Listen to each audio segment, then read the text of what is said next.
Okay, well, thanks for joining me again. This is part 2 of my series, Adoring the Lord in the Tabernacle of Our Hearts. Last time, in our first series, we looked at the reality that we all have an innate desire for God. But more importantly, God has a desire for us, and He is tirelessly calling each one of us to encounter Him in prayer. We spoke about the need to enter into our prayer, whether we happen to be in a church, as I am now, with the Blessed Sacrament present in the tabernacle, or we happen to be at home, or out in the park, or wherever we might happen to be. We need to focus on making this a personal encounter, and that the pressure really is on God. Since He's the one tirelessly inviting us into the encounter known as prayer, we can really believe that whenever we choose to pray, it is a response to His prior invitation. And we took Ignatius of Loyola's encouragement that we begin our time of prayer by pausing for 30 to 60 seconds, raise our consciousness on high, and to look at God, who is always looking at us, and consider how He looks upon us. What I want to do today in this section is go a little bit further into ways we can more intentionally make our prayer a personal encounter, a relationship and conversation with God. Then in the next 2 sections, I'll look at some suggestions, practically speaking, for the place and time of prayer in part 3. And then in part 4, we'll look at a couple of ideas about specific plans for what will I do when I pray. So let's talk about how we can be more intentional, since we know prayer is meant to be an encounter with God, a God who tirelessly invites us to that encounter, ways that we can be more intentional about making it a personal encounter, what I can do on my part. Then I want to talk in this regard about the elements or dynamics of relationship. Any relationship, conversation, encounter with another person, if it's going to go deeper, if it's going to grow in its level of intimacy, requires a mutual sharing. Each person has to be willing to talk about what's going on with me and to listen to and receive from the other person they're talking about what's going on with them. The same is true in prayer.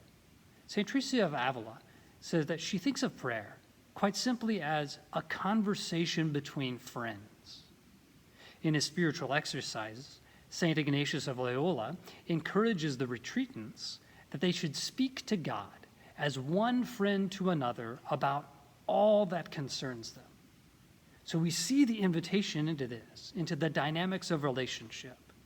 There are 4 basic dynamics that should be present in any relationship if it's going to keep growing as a relationship. Those 4 elements are acknowledge, receive, relate, and respond. I'm going to redo the order there. Acknowledge, relate, receive, and respond. The acronym ARRR. The way you can remember this is to say that I'm going to suggest that you pray like a pirate. Arr! I know that was really bad, but when a priest taught me about this nearly 14 years ago, I still remember it today. So you are never going to forget this. Pray like a pirate. Arr! So let's talk about those 4 dynamics. Acknowledge, relate, receive, respond. What do we mean by that? Since relationship requires that I tell you about what's going on with me, I have to first of all know what that is. I have to acknowledge it. When someone asks me a question, what are you thinking about? What are you feeling? Generally, I have to pause and look inward for a moment or two in order to really give them an honest answer. So that's what acknowledging is. It's looking in. What am I thinking, feeling, or desiring? So what am I thinking or feeling or desiring? Right now, I'm thinking about what I'm going to say in this presentation. I'm feeling a little bit uneasy that I might forget something. I have the desire that hopefully this is helpful to you and that you're going to have some benefit from it. That's what's going on inside of me right now if someone were to ask me that question. And that's what acknowledge is. It's not a time to judge what's going on inside of me. It's not a time to sort it out or filter it or do anything else other than simply notice when I look interiorly what's going on. And I simply acknowledge it honestly. Now, just to do that is an act of introspection. And if all I do is continue with that, then I'm really just sitting and navel gazing. I'm just looking at myself and what's going on with me. There's no relationship in that. In order for there to be relationship, I also have to tell the other person about it. So I need to go from simply noticing what's going on with me or acknowledging to relating. Now I tell God all about what's going on. I'm feeling nervous about what I'm going to say today. What if I forget something? What if I stumble over my words? What if my technology doesn't work and the audio doesn't get recorded and only the video does?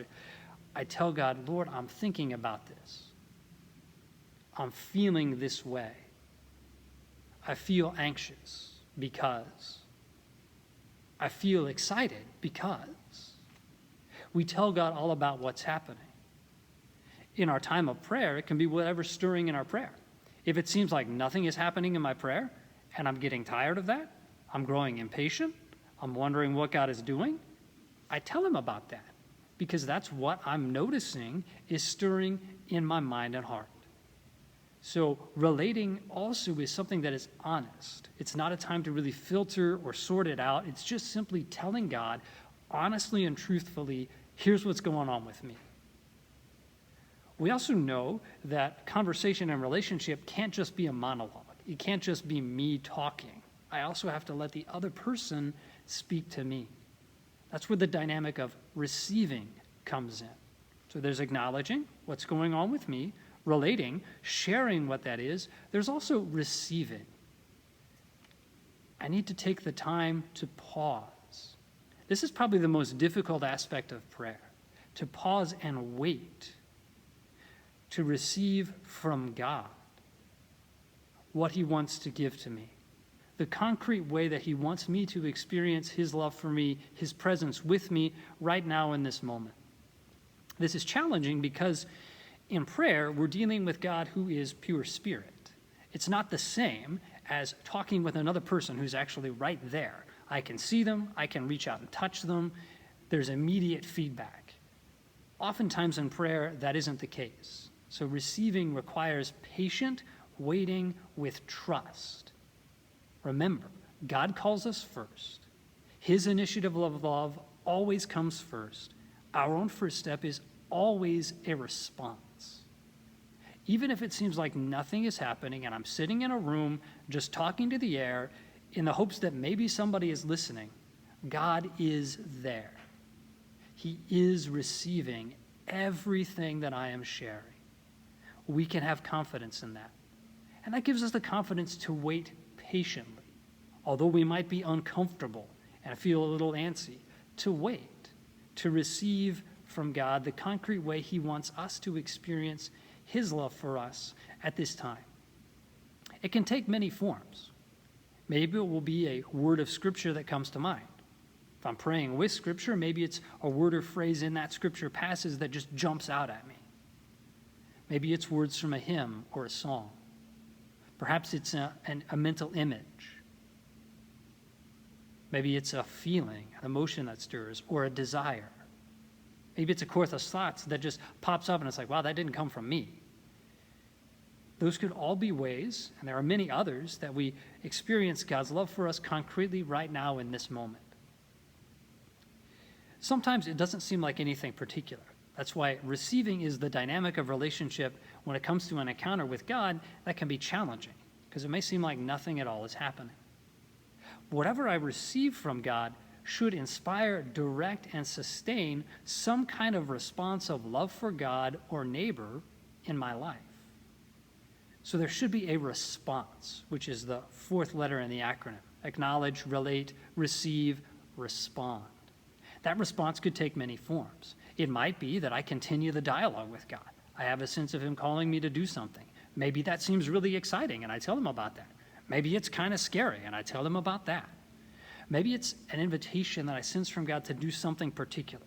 reach out to this particular person, undertake this particular action. And so I begin talking with them about my resolve to do that and asking for the grace I need to follow through. Whatever the case may be, if we engage these dynamics of relationship, acknowledge, relate, receive, respond, in ways that we can make our prayer more intentionally about an encounter with God. It's what I can do to dispose myself to that encounter.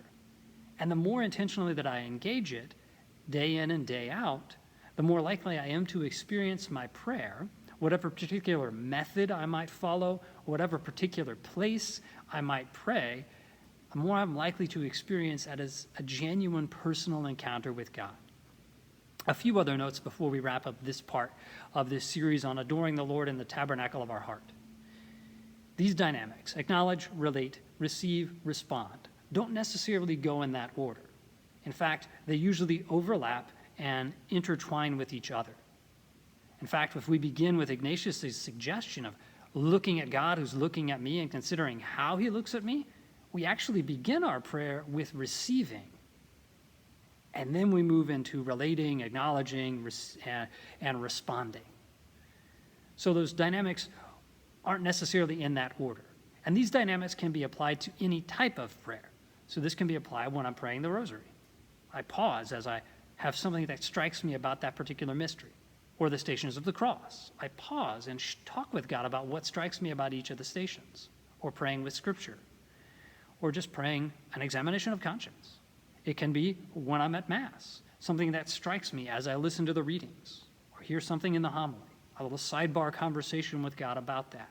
So I should be applying these dynamics, acknowledge, relate, receive, respond, in any type of prayer that I might undertake. The final thing is that for relationships really to grow, for the depth of that relationship to grow, there's a need to be honest. There's a need for trust. And there's a need for vulnerability. We can trust God. He is always calling us to encounter him. He is love. That is his essence. We have no need to be afraid of God. Now, because many of us have experienced times when we were vulnerable, times when we weren't in control, and we were hurt by that, we tend to be a little bit wounded in trust. It's also part of the lineage of original sin. Original sin began as a doubt in God's goodness, a doubt that he really is a loving Father, and we all are still under the shadow of that doubt. So engaging these dynamics will also help us to grow in trust in God as we become more and more honest in sharing with him all that concerns us.